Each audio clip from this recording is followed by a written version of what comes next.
Hello YouTubers, Reloading Bench back to you once again. So we've taken everything apart, and I'll show you the other small parts bag when I clear this out of the way. My best friend is Simple Green for cleaning off all the gunk. As I don't know if I showed this before, this piece snapped off, or was snapped off, and we have a crack right there. So I saw some dude doing some tungsten welding. So I don't know if I'm going to try that or not. You can see how yucky. This is all going to get bead blasted. So it got a good simple greening, cleaning as much of the gunk off as I could. And then we'll probably do a combination of wire wheel and bead blasting. This was my friend Tap Magic for the one screw that was stuck, had to be drilled out and retapped. This pin came out no problem. This pin was already snapped off, so I didn't mess that up. But I've got some rod that actually not this one. I have a different rod. This will be the rod that I replace the pin that would go in here. And then I got some 1/4-inch rod to make that pin. So this pin exists. This one seen better days.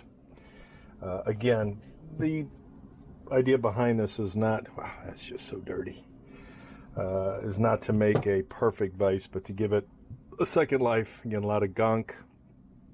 This particular vise was made, it is the month of June right now, so this vise was made on 6/1/67, 1967. So this vise is 56 years old this month. Happy birthday, C0 Wilton vise.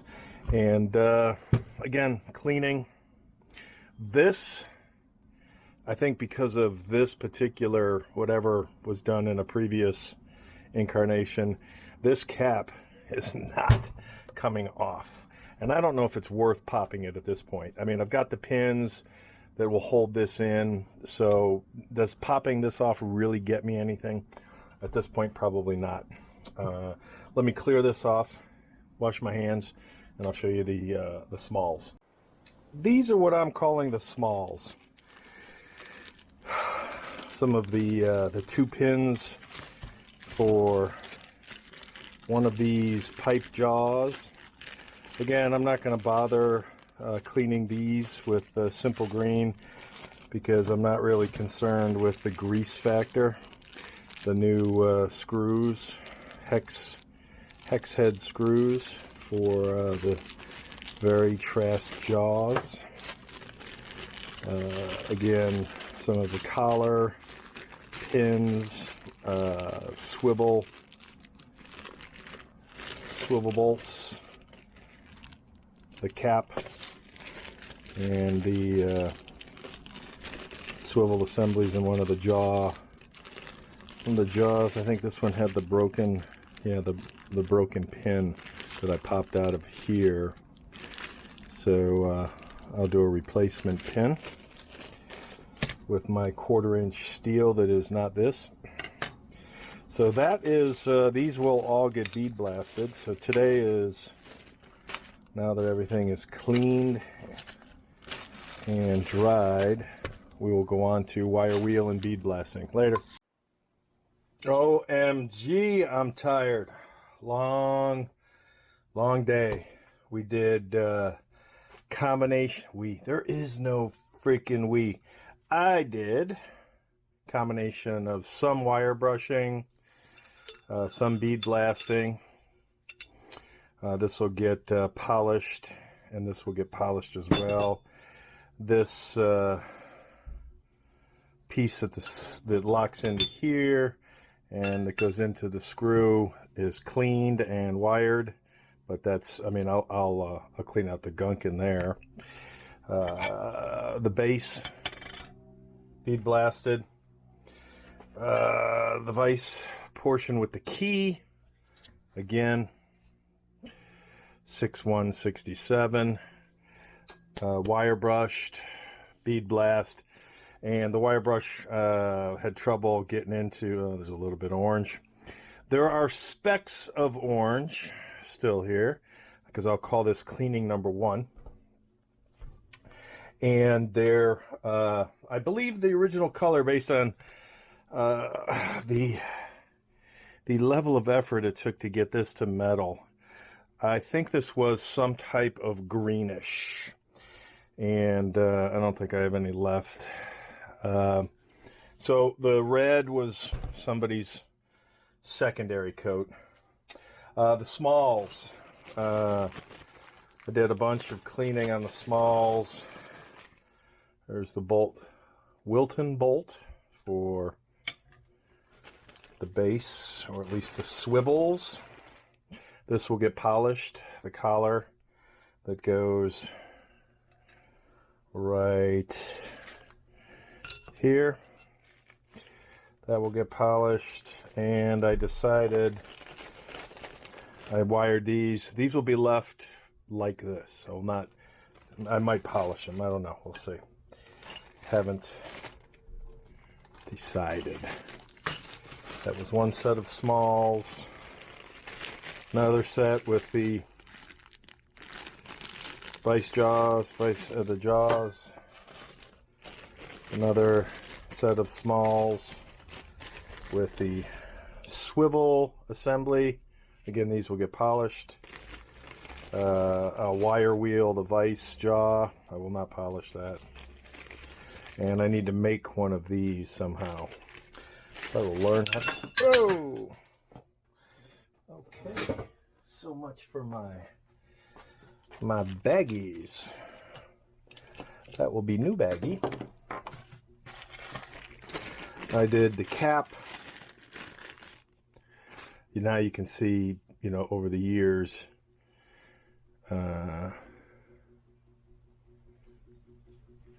what has happened to the cap. I'll see if I can. I don't know if I'll be able to tap those down. Might not even worry about it. We'll see. What's left? More of the pins. And then last, these cleaned up really nicely. The pipe jaws. I'll just take one out because they're identical. I'm going to leave these like this. They're less rust. I'll get in there with some oil. They're rust-free, except right in there. Paint-free, rather. And I think they'll look good with the green. I don't remember which side. I think that's the bottom. I think they go like that. Yeah, the contour of the Vise. And I'll look for the old pictures to see which one's left and right, because they have character. So that is it. I'll call this first cleaning, not last. And I've got a number of weeks before that paint that I ordered. I was able to find Verde Green, Rust-Oleum Verde Green. Found it, ordered it. Now let's see if it actually ships to me. And if it does, this will be a Verde Green. I have also decided, so I've seen other restorations where the people go all out and they'll get TIG welding or other forms of welding and try to make these perfectly newish. This has 56 years of character. I'm going to leave each one of these scars in here. I will make it look better. I will, like I said, I've cleaned it up.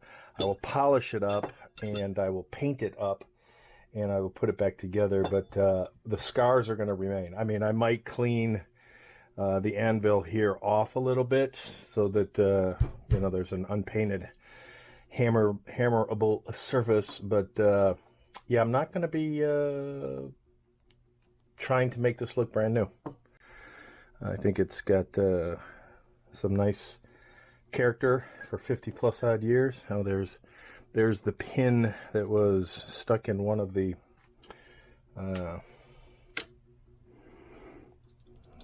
jaws. So yeah, now we're done with the first round of cleaning. Long day between the wire brush and the amount of abrasive bead blasting. Really long day, so I'm tired. Later. We're gonna call this one final cleaning. Next step will be painting, I think. Masking and painting. Here's the end cap. I thought that came out exceptionally well, all things considered.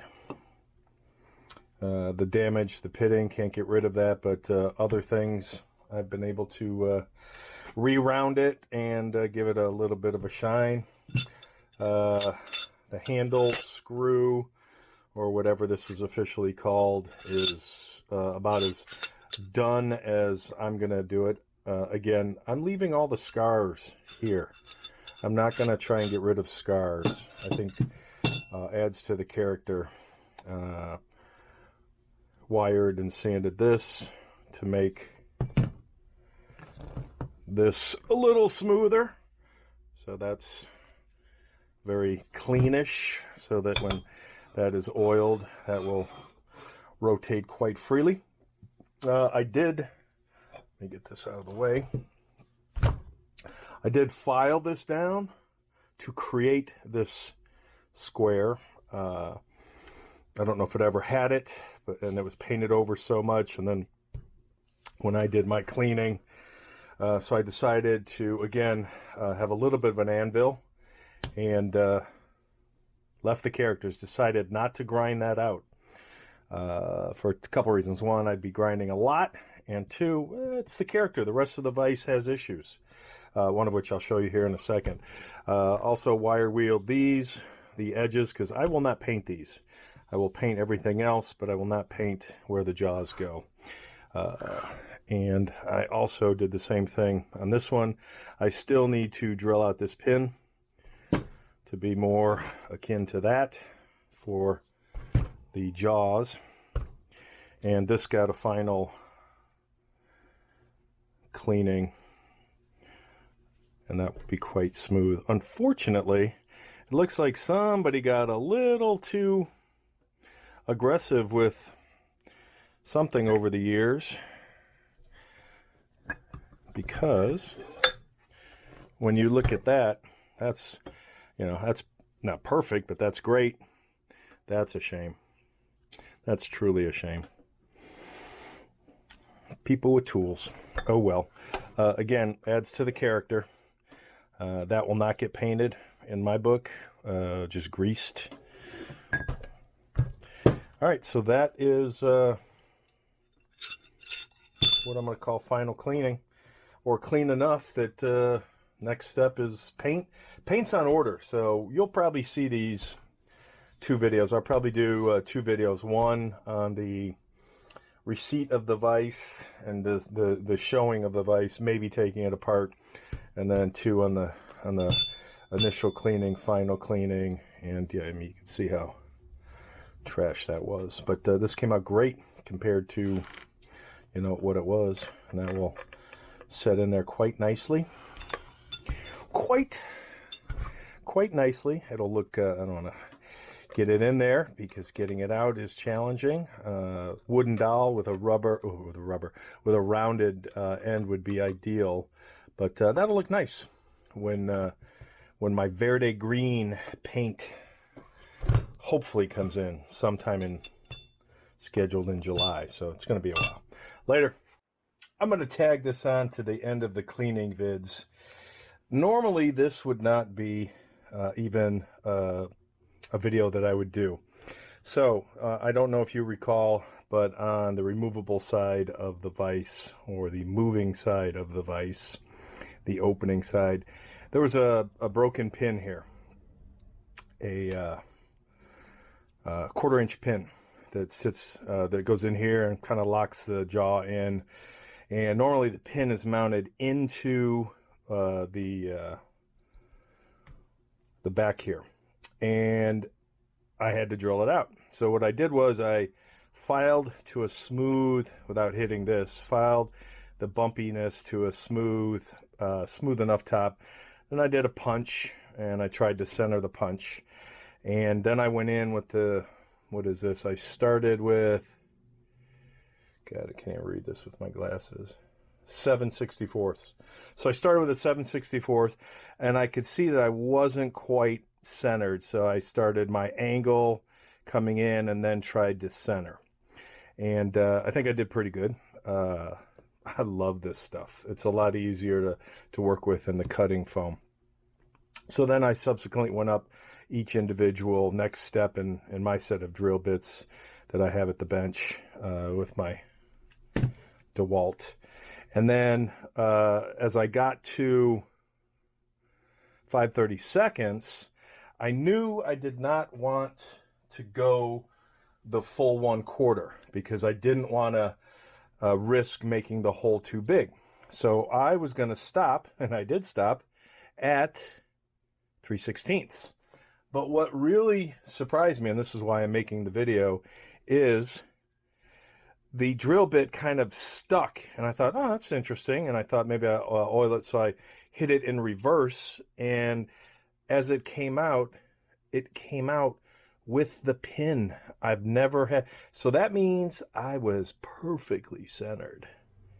That bitch is on there. So before I take it off, I thought I would show that. I thought that was cool beans to be so on the money with being centered and drilling something out that now I did not damage any of the sidewalls for the 1/4-inch rod that I will put in there. Again, loving the tap magic, loving it. So again, that was cool. Just a side note. That's all. Take care.